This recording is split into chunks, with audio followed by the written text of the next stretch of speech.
Good evening, guys, and welcome to the Trading Field Sunday routine. So what we're going to be doing moving forward is just running through the charts on a Sunday night, showing you how we analyze the markets for the week ahead and looking at potential opportunities, buying zones, selling zones of the markets and the pairs that we'll be following as the days go through the week.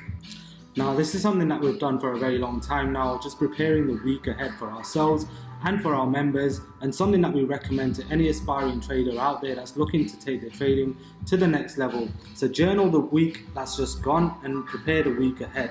Now, we're going to run through a few charts just to show you, where we expect the markets to be moving to, where we'd be looking for our entry positions. But first, let's have a look at some of the fundamentals for the week ahead.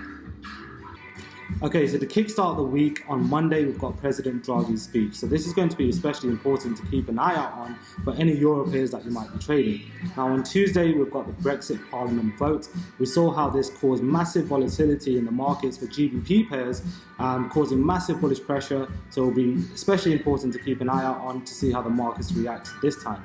Now on Wednesday, we've got the US interest rate decision. Now, although the consensus remains the same in that there's not going to be any interest rate hikes, it's definitely important to keep an eye out on this also.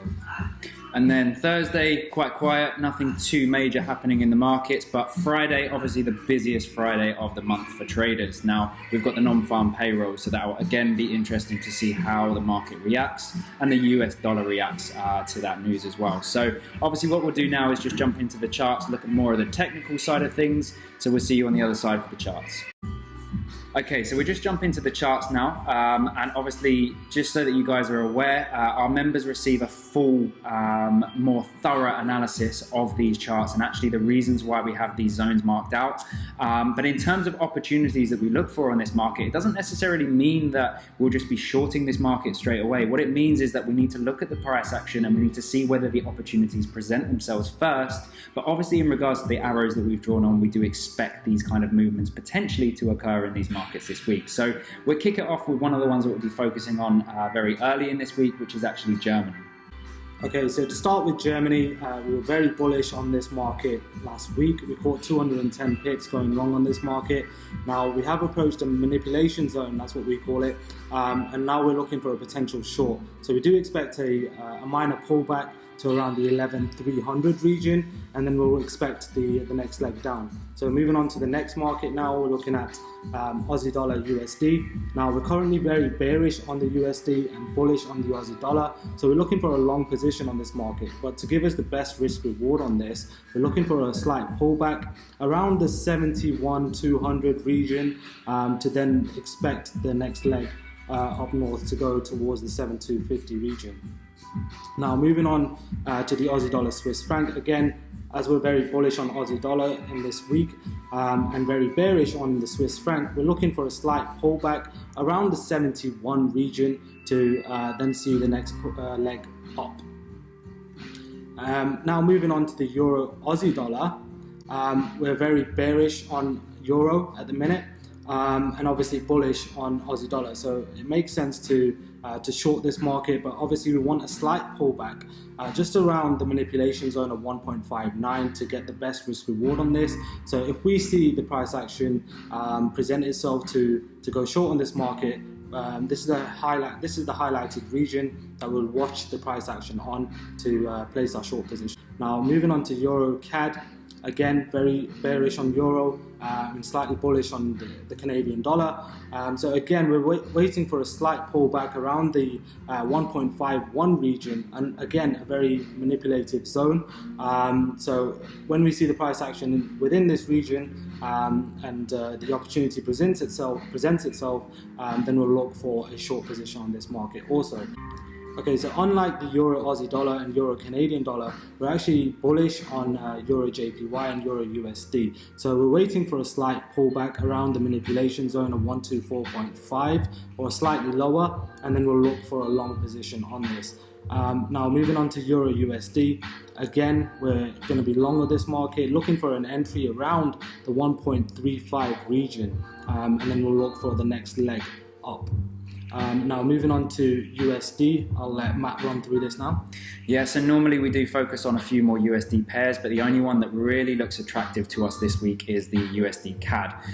So on this one, we are looking for short opportunities, and we'll be looking for these opportunities to come round into our region of about 1.33, where we'll be looking to take entries on this market. We then have the FTSE, okay, the UK 100 market, again looking bearish on this as well. A few quite obvious signs on this market as well, but looking for these pullbacks again to around the 6850, 6875 region. If we get that and we see the price action, certainly we'll be looking at going short of this market.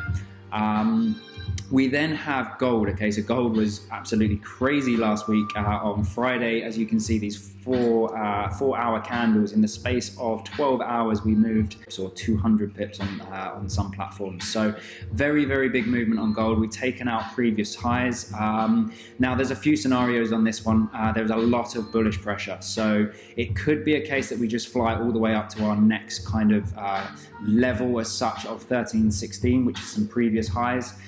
But also we could see that slight pullback. Now, if we do see that pullback, we will potentially be looking to go long and actually catch this move of hopefully around 200 pips or so on this one. Yeah. We then have our GBP pairs. Now, GBP with the news potentially coming out on Tuesday night, we'll be very wary of this. So we probably will wait until midweek to assess these markets. But what we're looking on all of them is we're looking for this potential pullback into these regions, okay, these highlighted regions where we'll be looking for potential opportunities to go long of this market. But with this, we will exercise patience and we will just wait and see and watch that price action. We then have the NZD USD. Okay, two scenarios on this one. There was a lot of pressure, buying pressure on New Zealand dollar last week. We caught, I think it was about 175 pips on Euro NZD last week on the short, which is a very, very nice trade for our members within our signal service. And again, this week with that buying pressure, it's very hard to rule out that potential higher movement pushing up this market. So again, we'll just wait and watch price action. We've got a couple of our zones highlighted out here, and we'll just wait and see what happens and what we prefer to do with this market.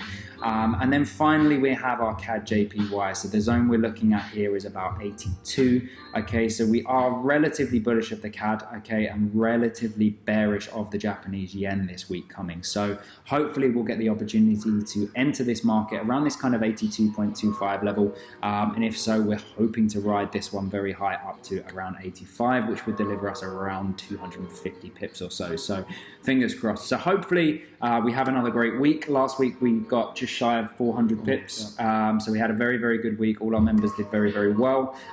So this week, fingers crossed, we'll be having another strong week. Right, guys, so that wraps up the chart analysis for the week. So we've highlighted quite a few zones. We've got a few markets that we're targeting on. Mainly Monday, Tuesday, we're looking at Germany, okay, the DAX. We're looking at Aussie dollar pairs, and we're also looking at Euro pairs. But obviously, we'll keep you updated throughout the week. So thanks for listening, guys. And if you're not already following us, go and follow us on Instagram at The Trading Field. The links will be in the bio. If you're not already subscribed to our YouTube channel, please make sure you subscribe. As we mentioned, we'll be doing this on a weekly basis now. And next week, we'll see how these positions potentially played out for us.